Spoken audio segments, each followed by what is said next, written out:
week, the Chiefs go to Oakland, and it makes you think of our founder, Lamar Hunt, and Al Davis, who passed away less than 2 weeks ago, as those two guys, maybe more than any, made sure that the American Football League became a viable professional league and eventually merging with the National Football League to create pro football as we know it today. Al Davis was an innovator on the field. He probably saved the Raiders franchise, first as a coach, then as a managing partner, and then basically ran that team for years and years. He was an innovator on the field.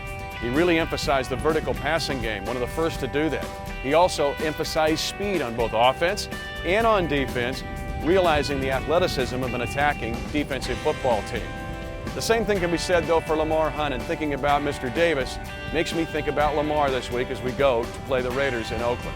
Because Lamar Hunt was so innovative, the things now we take for granted every week in the National Football League were really the byproduct of Lamar's imagination.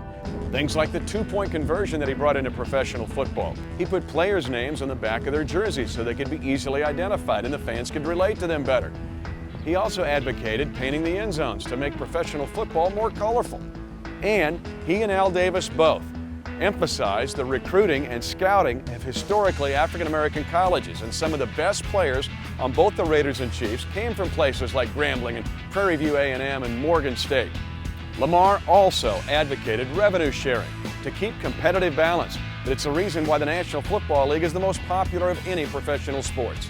This week as I get on the plane as the Chiefs play the Raiders, I'll think of Al Davis, his life and his career and what it meant to all of professional football.